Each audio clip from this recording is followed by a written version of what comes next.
கண்டிக்கிறேன். அவர் சொல்றது இந்த விஷயத்துல அண்ணாமலை சொல்றது கரெக்ட். உடனே நம்மளை பிஜேபி சங்கின்னுவாங்க.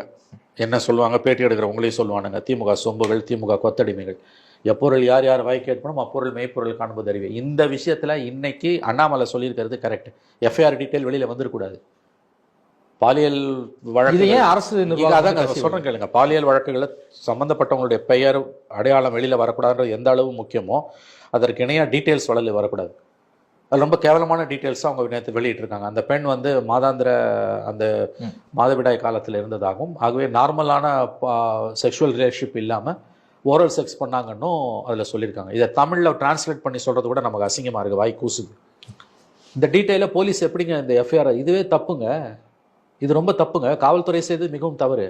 ஐ திங்க் தேசிய மகளிர் ஆணையம் வந்து இதை வந்து சோமோட்டாவாக நோட்டீஸ் எடுக்கலாம். இது வந்து பெண்களுக்கு எதிரான குற்றம். இது இந்த எஃப்ஐஆரை நீங்கள் லீக் பண்ணது, இது அந்த பெண்ணோட சுயமரியாதைக்கும் செல்ஃப் ரெஸ்பெக்டுக்கும் இழைக்கப்படுகிற அநீதிங்க காவல்துறையோட இந்த செய்கை. எஃப்ஐஆர் டீட்டெயில போலீஸ் எப்படிங்க வெளியில விடும்?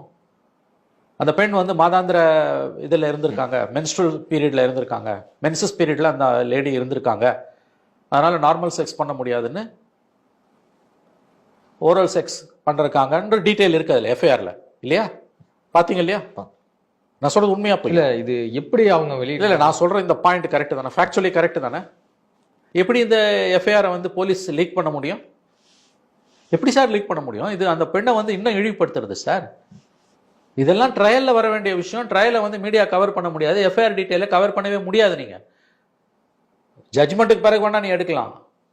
இந்த ஸ்டேஜ்ல வந்து இது அந்த பெண்ணை இழிவுபடுத்துறது, ஃபர்தரா இழிவுபடுத்துற வேலையை எஃப்ஐஆரோட டீட்டெயில எப்படி போலீஸ் லீக் பண்ண முடியும்? அண்ணாமலை சொன்னது 100% உண்மைங்க. இன்னைக்கு அண்ணாமலை சொல்லிட்டாருன்ற ஒரே காரணத்துக்கு அது வந்து ஏற்க முடியாது, அல்லன்னு சொல்லிட முடியாது. வழக்கம் போல நம்மளை இன்னைக்கு புழுதி வாரி தூற்றுவார்கள். நீ பிஜேபி, நீ சங்கின்வானுங்க, திமுக சொம்புகளும் திமுக கொத்தடிமைகளும், திமுக வீசி எறியக்கூடிய எலும்பு துண்டுகளை கவ்வி பிழைத்து கொண்டிருக்கக்கூடிய சில ஜென்மங்கள் இருக்கு இல்லையா தமிழ்நாட்டில், அவர்களும் அவர்கள் காலடியில் உட்கார்ந்து இருக்கக்கூடிய ஊடகங்களும் அதை செய்வாங்க.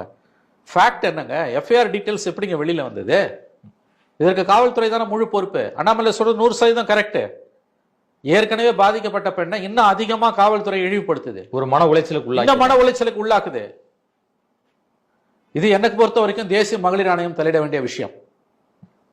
சுவமோட்டாவா இந்த இஷ்யூ எடுக்கணும். எஃப்ஐஆர் காப்பி எப்படி வெளியில போச்சு?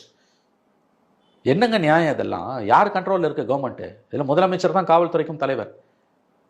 இதெல்லாம் சொல்ல முடியாத கொடுமைகள் தமிழகத்தில் அரங்கேறி கொண்டிருக்கிறது. இதுவையெல்லாம் ஏற்க முடியாதவை. இன்னைக்கு காலையில் வந்த ரிப்போர்ட் சிசிடிவியை ஒர்க் பண்ணலாம்னா, அப்ப அந்த வைஸ் சான்சலர் பொறுப்பு.